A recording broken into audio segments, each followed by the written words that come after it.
Good morning children. நீங்கள் வந்து இந்த குரூப் எடுத்திருக்கிறீங்க, எதுக்கு எடுத்திருக்கீங்க அப்படின்னா சில பேர் வந்து சிஏ படிக்கணும் அப்படிங்கிற இன்ட்ரெஸ்டோடு எடுத்திருக்கீங்க இல்லையா? அவங்களுக்காக தான் இந்த வீடியோ. எல்லாருமே இந்த வீடியோவை பார்த்தோன்னே நம்மளும் ஒரு சிஏவாக ஆகணும், சார்ட்டர்ட் அக்கௌண்டண்ட்டாக ஆகணும் அப்படின்னு உங்களுக்கு இன்ட்ரெஸ்ட் வந்துடும். இது வீடியோவில் என்ன கொடுத்துருக்கோம் அப்படின்னா ஆடிட்டிங்னா என்ன, அதனோட கிளாசிஃபிகேஷன் கொடுத்துருக்கோம். அதுக்கப்புறம் அதனோட என்ன ஒரு ஆடிட்டர் அப்படின்னா அவருக்கு என்ன குவாலிஃபிகேஷன் இருக்கணும் அப்படிங்கிறது, தென் அக்கௌண்டிங்க்கும் ஆடிட்டிங்க்கும் இருக்கிற டிஃப்ரென்ஸ் என்ன அப்படிங்கிறதுக்கு பார்க்கலாம். தென் ஃபஸ்ட்டு விமன் சிஏ சரியா, ஒரு பெண், ஒரு சார்ட்டர்ட் அக்கௌண்டண்ட்டில் முதல் பெண்மணி அப்படின்னு பார்க்குறோம். அவங்கள பற்றின டீட்டெயில்ஸ் எல்லாம் தான் இதில் கொடுத்துருக்கேன். இதை பார்த்தோன்னே நீங்களே ஒரு இன்ஸ்பயர் ஆகி ஒரு சிஏவாக ஆகணும், சார்ட்டர்ட் அக்கௌண்டண்ட் ஆகணும் அப்படிங்கிற ஒரு எண்ணம் உங்களுக்குள்ளே வரணும். ஓகே சில்ட்ரன், வாங்க போகலாம்.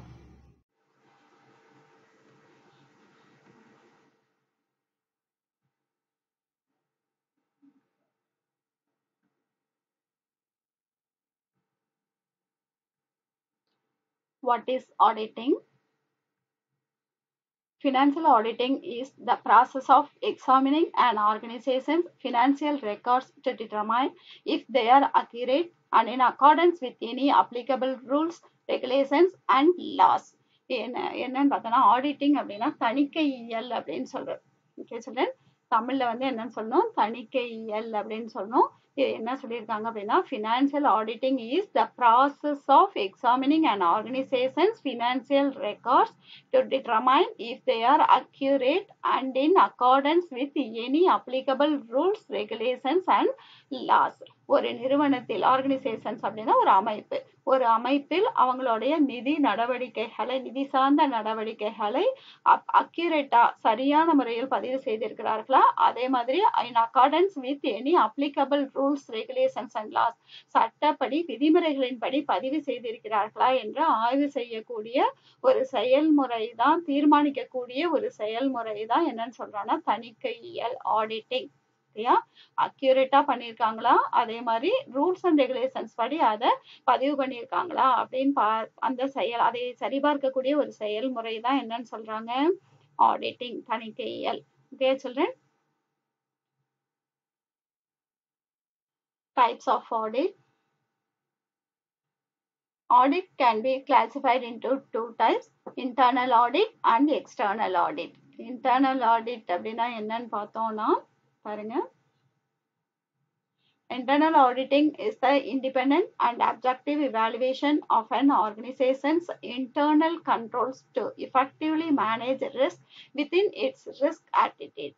இது என்ன அப்படின்னு பார்த்தோம்னா, இப்ப உள்ள இருக்கிறவங்களே இப்ப அக்கௌண்டன்ட் பண்ணியிருக்காரு அப்படின்னா உள்ள இன்னொருத்தர்கிட்ட அதை கொடுத்து செக் பண்றது. அதாவது அவங்க வந்து என்னவாவே இருப்பாங்க அப்படின்னா அந்த எம்ப்ளாயி, அந்த நிறுவனத்தோட எம்ப்ளாயியாவே தான் இருப்பாங்க. ஓகேயா, தனியா ஒரு ஆடிட்டர் வெளியில இருந்து வந்து செக் பண்ணாம அந்த நிறுவனத்துல இருக்கக்கூடியவர்களே சரிபார்த்தாங்க, அந்த கணக்குகளை சரிபார்த்தாங்க அப்படின்னா அதுதான் என்னன்னு சொல்றாங்க இன்டர்னல் ஆடிட்.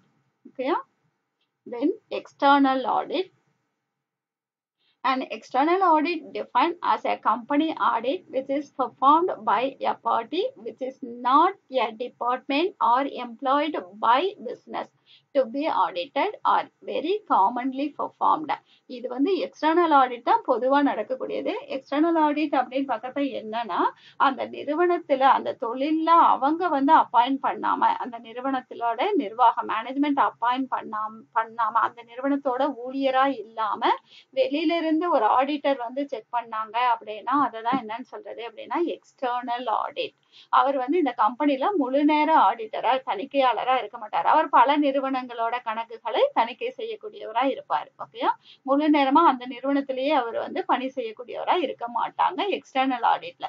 இன்டர்னல் ஆடிட் அப்படின்னு பாக்குறப்ப முழு நேர ஊழியர், அங்க வந்து அந்த கம்பெனில ஒரு ஊழியரா இருக்கக்கூடியவர், பணியாளரா இருக்கக்கூடியவரு அந்த நிறுவனத்தின் கணக்குகளை சரிபார்த்தாங்க அப்படின்னா அதுதான் இன்டர்னல் ஆடிட் அப்படின்னு சொல்றது. எக்ஸ்டர்னல் ஆடிட் அப்படின்னா மூன்றாவது நபர்னா இன்னொரு ஆடிட்டர், வெளியில இருந்து கம்பெனியால் நியமிக்கப்படாத ஒரு தணிக்கையாளர் வந்து ஆடிட் பண்ணாங்க, தணிக்கை செய்தாங்க அப்படின்னா அதுதான் என்னன்னு சொல்றாங்க அப்படின்னா எக்ஸ்டர்னல் ஆடிட். ஓகேயா, audit can be classified into internal audit and external audit. Then objectives of an audit, அதனோட நோக்கம், தணிக்கை செய்வதின் நோக்கம் என்ன அப்படின்னு பார்த்தோம்னா ஃபர்ஸ்ட் பிரைமரி அப்ஜெக்டிவ்ஸ், முதன்மை நோக்கம் அப்படின்னு பார்க்கறப்ப examining the system of internal check, உள்ளேயே அவங்க வந்து பண்ணி வச்சிருப்பாங்களா, அந்த ஊழியர்கள் பண்ணி வச்சிருப்பாங்களா பணியாளர்கள், அந்த திரும்ப எக்ஸாமினிங் அப்படின்னா சரிபார்க்கக்கூடியது தான் இந்த ஆடிட்டோட முக்கிய நோக்கம். checking arithmetical accuracy of books of accounts, verifying it. அதே மாதிரி arithmetical அப்படின்னா என்னது, நியூமரிக்கல் அடிஷனல் பிளஸ், அவங்க தப்பா கூட அவங்க என்ன பண்ணிருக்கலாம், ஆட் பண்றப்ப கூட சில மிஸ்டேக்ஸ் வந்திருக்கலாம், இல்ல சப்ட்ராக்ட் பண்றப்ப வந்திருக்கலாம். அந்த மாதிரி arithmetical accuracy கரெக்டா இருக்கா, நம்பர்ஸ் எல்லாம் கரெக்டா போட்டிருக்காங்களா அப்படின்னு செக் பண்றது. அதாவது சில சமயம் வந்து இப்ப 123 அப்படின்னு போடுறதுக்கு பதிலாக 321 அப்படின்னு கூட நம்பர் எடுத்து எழுதுறப்ப வந்து அது தப்பா இருக்கலாம். அந்த மாதிரி அந்த தவறுகளை திருத்தக்கூடியது தான் audit. Then verifying the authenticity and validity of transactions. அதே மாதிரி அந்த நடவடிக்கைகளின் உண்மைத்தன்மையை அறிந்து கொள்வதற்காக தணிக்கையியல் செயல்படுகிறது. Then checking the proper distinction of capital and revenue of transactions. அதே மாதிரி அவங்க எவ்வளவு முதல் போட்டிருக்காங்க, எவ்வளவு ஒவ்வொரு நடவடிக்கைகள் இருந்தும் அவங்களுக்கு எவ்வளவு ரெவென்யூ வருமானம் வந்திருக்கிறது அப்படின்னு செக் பண்றதுக்கும் தணிக்கையியல் பயன்படுது. அதனோட நோக்கம். Then confirming existence and value of assets and liabilities. அதே மாதிரி அந்த நிறுவனத்தில் வந்து எவ்வளவு சொத்துக்கள் இருக்கு, பொறுப்புகள் இருக்கு அப்படின்னு கன்ஃபார்ம் பண்றதுக்கும் தணிக்கையியல் அவசியமாகிறது. இப்ப இவ்வளவு அசெட்ஸ் பேலன்ஸ் ஷீட்ல அவங்க கொடுத்திருக்க அசெட்ஸ் கணக்குல காமிச்சிருக்காங்க, இவ்வளவு சொத்துக்கள் இருக்கு, இவ்வளவு பொறுப்பு இருக்கு அப்படின்னு காமிச்சிருக்காங்கன்னா நிஜமாலுமே அவ்வளவு சொத்துக்கள் இருக்கா, அவ்வளவு மதிப்புள்ள சொத்துக்கள் இருக்கா அப்படின்னு அந்த ஆடிட்டர் வந்து செக் பண்ணணும். ஓகே. தென் சப்சிடரி அப்ஜெக்டிவ்ஸ் அப்படின்னு பாக்குறப்ப துணை நோக்கங்கள். First detection and prevention of errors. அதாவது எரர்ஸ் அப்படின்னா என்னது, பிழைகள், தவறுகள் நிகழலாம், பிழைகள். அந்த பிழைகள் வந்து கண்டுபிடிக்கிறதுக்கும் அதே மாதிரி அதை பிரிவென்ஷன் தடுப்பதும் தான் இந்த தணிக்கையியலின் நோக்கம். பிழைகள் ஏற்படலாம், அதை ஏற்படுறது வந்து கண்டுபிடிச்சிருக்கு, எங்க பிழைகள் ஏற்பட்டிருக்குன்னு கண்டுபிடிக்கிறதும் அந்த பிழைகள் ஏற்படாதவாறு தடுக்கிறதும் தான் தணிக்கையியல் அப்படின்னு சொல்றோம். Then under or over valuation of stock. அதே மாதிரி சரக்கு மீதி இருக்கு, இவ்வளவு ஸ்டாக் இருக்கு அப்படின்னு கணக்குல எழுதியிருப்பாங்க, அப்ப நிஜமாலுமே அவ்வளவு ஸ்டாக் இருக்கா, இல்ல அவங்க வந்து அண்டர் வேல்யூ அதிகமா மதிப்புள்ள பொருட்களை வச்சுட்டு கம்மியா கணக்கு காமிச்சிருக்காங்களா, இல்ல கம்மியா பொருட்களை வச்சுட்டு அதிகமா வேல்யூ காமிச்சிருக்காங்களா, ஓவர் வேல்யூவேஷன் அதிகமா காமிச்சிருக்காங்களா அப்படின்னு அது பாக்குறதுக்காக தான் இந்த தணிக்கையில். இவ்வளவு ஸ்டாக் இருக்குன்னு அவங்க புக்ல எழுதியிருந்தாங்கன்னா அப்படியே ஒரு ஆடிட்டர் அக்செப்ட் பண்ணிக்க மாட்டாங்க. அந்த இடத்துல போய் அவ்வளவு ஸ்டாக் இருக்கா அப்படின்னு செக் பண்ணி தான் அதை வந்து சாங்ஷன் பண்ணுவாங்க. Okay children. Then accounting versus auditing. அக்கவுண்டிங்க்கும் ஆடிட்டிங்க்கும் இருக்கக்கூடிய டிஃபரன்ஸ் என்னன்னு பார்ப்போம். Meaning, accounting means systematically keeping the records of the accounts of an organization and preparation of financial statement at the end of the financial year. அந்த வருடத்துல இது வந்து accounting அப்படின்னா என்ன சொல்றோம்னா புக் கீப்பிங் தான், கணக்கேடுகளை பராமரிக்கிறது, முறையாக கணக்கேடுகளை பராமரிக்கிறது. அதே மாதிரி நிதிநிலை அறிக்கைகளை அந்த வருட கடைசியில வந்து நிதிநிலை அறிக்கைகளை தயாரிக்கிறது தான் கணக்கியல் அப்படின்னு சொல்றோம். அதே ஆடிட்டிங் அப்படின்னு பார்த்தோம்னா it means inspection of the books of account and financial statement of an organization. Auditing அப்படிங்கிறது இவங்க பதிவு செய்திருக்கிற கணக்கேடுகளை அதே மாதிரி நிதிநிலை அறிக்கைகளை செக் பண்றது தான், அது வந்து சரிபார்க்கிறது தான் ஆடிட்டிங், தணிக்கையியல் அப்படின்னு சொல்றோம். தென் கவர்ன்டு பை, இதை யாரு வந்து கண்ட்ரோல் பண்றாங்க அப்படின்னு பார்த்தோம்னா அக்கவுண்டிங் ஸ்டாண்டர்ட்ஸ். அக்கவுண்டிங்கை கண்ட்ரோல் பண்றவங்க அக்கவுண்டிங் ஸ்டாண்டர்ட்ஸ். அதே மாதிரி ஆடிட்டிங்கை கண்ட்ரோல் பண்றவங்க யாரு அப்படின்னா standards on auditing. Then work performed by, accounting அப்படிங்கிறப்ப அந்த வேலையை செய்யக்கூடியவர் யாரு அப்படின்னா அக்கவுண்டன்ட். ஓகேயா. Then work performed by auditing is known as auditor. Auditing வேலை செய்யறவர் என்னன்னு சொல்றோம், ஆடிட்டர், தணிக்கையாளர். தென் பர்பஸ், அக்கவுண்டிங் எந்த நோக்கத்திற்காக கணக்கியல் செய்யப்படுகிறது அப்படின்னு பார்த்தீங்கன்னா to show the performance, profitability and financial position of an organisation. ஒரு அமைப்போட செயல்பாடு, அதனோட லாபத்தன்மை, தென் நிதிநிலை அறிக்கைகளை தெரிந்து கொள்வதற்காக அக்கவுண்டிங் கணக்கியல் தயாரிக்கப்படுகிறது. ஆடிட்டிங் அப்படின்னு பார்த்தோம்னா to reveal the fact that to which extent financial statement of an organization gives true and fair view. அதாவது இவங்க கொடுத்திருக்கிற எல்லா தகவல்களும் சரியா இருக்கா, to reveal the fact அப்படின்னா உண்மையை வெளிக்கொணர்வதற்கும், that to which extent financial statement of an organization gives true and fair view. True அப்படின்னா நிதிநிலை அறிக்கை வந்து சரியான உண்மையான தகவல்களை தான் கொடுத்திருக்காங்களா அப்படின்னு பார்க்கறது தான் ஆடிட்டிங். ஓகேயா, then start. Accounting starts where bookkeeping ends. Okay children, எப்ப அக்கவுண்டிங் ஆரம்பிக்குது அப்படின்னா எங்க புக் கீப்பிங் கணக்கேடுகளை பராமரித்தல் எங்க முடிவடையுதோ அந்த இடத்துல கணக்கியல் ஆரம்பிச்சிடும். ஓகேயா, இங்க பாத்தீங்கன்னா ஆடிட்டிங் ஸ்டார்ட்ஸ் வேர் த அக்கவுண்டிங் எண்ட்ஸ். ஆடிட்டிங் எப்ப ஸ்டார்ட் ஆகும் அப்படின்னா அக்கவுண்டிங் எப்ப முடியும், அவங்க கணக்கேடுகள் எல்லாத்தையும் தனித்தனியா எழுதினதுக்கு அப்புறம் அதையெல்லாம் சரிபார்க்கிறப்பதான் ஆடிட்டிங் ஆரம்பிக்கும். ஓகே சில்ட்ரன், புரியுதா எப்படின்னு? புக் கீப்பிங் எப்ப எண்ட் ஆகுதோ அப்ப அக்கவுண்டிங் ஸ்டார்ட் ஆகும், அக்கவுண்டிங் எப்ப முடிவடையுதோ அப்ப ஆடிட்டிங் ஸ்டார்ட் ஆகும். ஓகே சில்ட்ரன், தென் பீரியட் அப்படின்னு பார்த்தோம்னா accounting is a continuous process, that is day to day recording of transactions are done. Accounting அப்படின்னு பார்த்தோம்னா இது வந்து டெய்லி அன்றாட நடவடிக்கைகளை பதிவு செய்யக்கூடியது புக் கீப்பிங்ல இருக்கும். அதுக்கப்புறம் அதிலிருந்து கணக்குகளை வந்து லெட்ஜர், ஜேர்னல், லெட்ஜர் அப்படின்னு ட்ரையல் பேலன்ஸ் அப்படின்னு நம்ம போட்டுட்டே இருப்போம். இது வந்து டெய்லியும் நடக்கக்கூடியது. ஆனா ஆடிட்டிங் அப்படின்னு பாக்குறப்ப டெய்லியும் வந்து இன்னைக்கு கணக்கு சரியா எழுதியிருக்காங்களா அப்படின்லாம் ஆடிட்டிங் பார்க்க மாட்டாங்க. Auditing is a periodic process. Periodic அப்படின்னா 3 months ஒன்ஸ் இருக்கலாம், இல்ல 6 months ஒன்ஸ் இருக்கலாம், இல்ல இயர்லி ஒன்ஸ் மட்டும் கூட அவங்க தணிக்கை செய்யலாம், கணக்குகளை தணிக்கை செய்யலாம். நான் ஆல்ரெடி சொல்லியிருக்கேன்ல, கணக்கேடு எப்பயுமே அக்கௌண்ட்ஸ் வந்து எப்ப க்ளோஸ் பண்ணணும் அப்படின்னு பார்த்தோம்னா மார்ச் 31st மார்ச் வந்து க்ளோஸ் பண்ணிடணும். அப்ப வந்து அக்கௌண்ட் க்ளோஸ் பண்றதுக்கு முன்னாடி ஆடிட்டிங் தணிக்கை பண்ணுவாங்க. இது வந்து எப்போது நடுவுல கூட பண்ணி வச்சுக்கலாம், 6 months ஒன்ஸோ 3 months ஒன்ஸோ இல்ல இயர்லி ஒன்ஸ் பண்ணலாம். ஆனா இது அக்கவுண்டிங் அப்படின்னு பாக்குறப்ப இது வந்து டே டு டே டிரான்சாக்ஷன்ஸை ரெக்கார்ட் பண்றது. ஓகே சொல்றேன். Qualification of an auditor. ஒரு ஆடிட்டரா ஆகணும் அப்படின்னா அதுக்கு என்ன வந்து தகுதி இருக்கணும் அப்படின்னு பார்த்தோம்னா, a company auditor must be qualified as chartered accountant. ஒரு கம்பெனில ஆடிட்டரா இருக்கணும் அப்படின்னா அவங்க வந்து சார்ட்டர்ட் அக்கௌண்டன்ட், CA அப்படின்னு சொல்றோம்ல, அதை கம்ப்ளீட் பண்ணியிருக்கணும். ஓகேயா, சார்ட்டர்ட் அக்கௌண்டன்ட். அப்பதான் அவர் வந்து ஒரு ஆடிட்டரா ஒரு கம்பெனில அவரால் பணி செய்ய முடியும். ஓகேயா, a chartered accountant is a person who is a member of the Institute of Chartered Accountants of India, ICAI அப்படின்னு சொல்றோம். அந்த ICAI institute of chartered accountants of India. Chartered accountant முடிச்ச உடனே அவங்க வந்து அதில் ரெஜிஸ்டர் பண்ணணும், அதோட வந்து அவங்க மெம்பரா இருக்கணும். அப்பதான் அவங்க வந்து சார்ட்டர்ட் அக்கௌண்டன்ட் அப்படின்னு அவங்க சர்டிபிகேட் இருந்தாதான், அதுல மெம்பர் ஆனாதான் அவங்க வந்து ஒரு முழுமையான தணிக்கையாளர் அப்படின்னு சொல்ல முடியும், CA அப்படின்னு. He will be deemed to be in practice of accountancy individually or in partnership with other chartered accountant. இவங்க வந்து ஒரு CA அப்படின்னா அவங்க வந்து இந்த அக்கௌண்டன்சி கணக்குகளை பதிவு செய்யறதுல வந்து திறமையானவர்களா இருக்கணும், நிறைய பிராக்டிஸ் பண்ணணும். ஓகேயா, அவங்க வந்து தனியா கூட பிராக்டிஸ் பண்ணிக்கலாம்.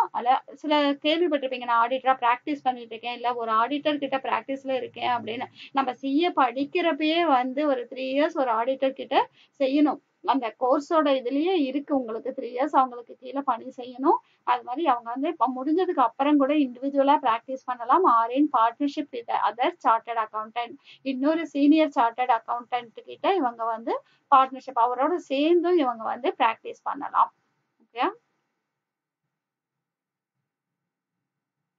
First woman CA in India. இந்தியால முதல் CA பெண் CA சார்ட்டர்ட் அக்கௌண்டன்ட் யாரு அப்படின்னு பாத்தீங்கன்னா பாருங்க, இவங்க தான் சிவபோகம். இவங்க பேர் என்ன? சிவபோகம்.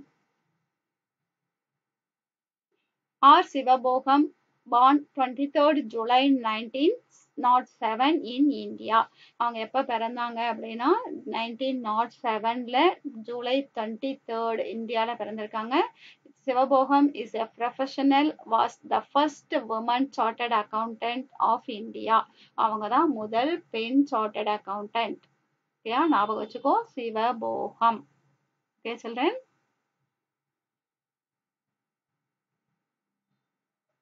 இவங்க sister Subbulakshmi or Sivabhogam did her early schooling in Lady Willingdon School, Chennai. சிவபோகம் அம்மையார் அவங்க வந்து எங்க படிச்சிருக்காங்க, அவங்களோட ஸ்கூலிங் வந்து எங்க முடிச்சிருக்காங்கன்னா சென்னையில லேடி வில்லிங்டன் ஸ்கூல்ல முடிச்சிருக்காங்க. She was a student of Sister Subbalakshmi in field of social service and graduated from the Queen Mary's College, Chennai. அவங்க வந்து சோசியல் சர்வீஸ் சமூக சேவையில சிஸ்டர் சுப்பலக்ஷ்மி அவங்களோட ஸ்டூடெண்டா இருந்திருக்காங்க. அதே மாதிரி அவங்க எங்க முடிச்சாங்க, from the Queen Mary's College of Chennai, சென்னையில குயின் மேரிஸ் காலேஜ்ல அவங்களோட பட்டம் வாங்கியிருக்காங்க. ஓகேயா, இவங்க வந்து சிவபோகம் அம்மையாரோட teacher. Was a student of sister Subbalakshmi in field of social service, சமூக சேவையில கிராஜுவேட் பட்டம் வாங்கியிருக்காங்க. எந்த காலேஜ்ல அப்படின்னு பார்த்தீங்கன்னா குயின் மேரிஸ் காலேஜ், சென்னையில இருக்கிற குயின் மேரிஸ் காலேஜ்ல. எந்த ஸ்கூல்ல படிச்சிருக்காங்க அப்படின்னு பாரு, வில்லிங்டன் ஸ்கூல் சென்னையில முடிச்சிருக்காங்க. லேடி வில்லிங்டன் ஸ்கூல் சென்னையில முடிச்சிருக்காங்க. காலேஜ் எங்க முடிச்சிருக்காங்கன்னா குயின் மேரிஸ் காலேஜ், சென்னை. அவங்களோட டீச்சர் யார், சுப்பலக்ஷ்மி.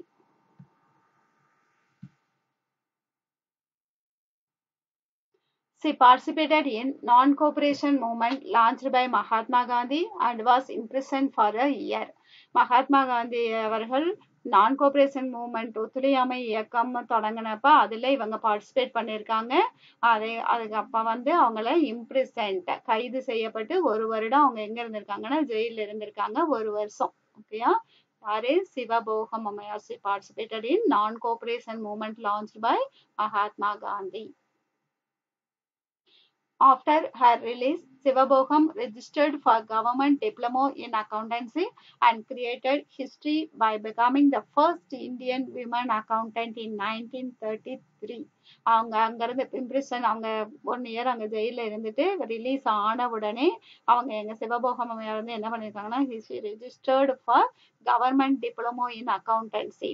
கவர்மெண்ட்ல அரசால வந்து அந்த கணக்கு பதிவியல்ல டிப்ளமோக்காக அங்க ரெஜிஸ்டர் பண்ணியிருக்காங்க. அதுக்கப்புறம் அதை நல்லா படிச்சுட்டு அந்த கிரியேட்டட் ஹிஸ்டரி, ஒரு வரலாறு படிச்சிருக்காங்க. எதுல வரலாறு படிச்சிருக்காங்க அப்படின்னா ஃபர்ஸ்ட் இந்தியன் உமன் அக்கௌண்டன்ட் அப்படிங்கிற வரலாற்றை படிச்சிருக்காங்க இன் 1933. எந்த இயர்ல அவங்க முடிச்சிருக்காங்க, 1933.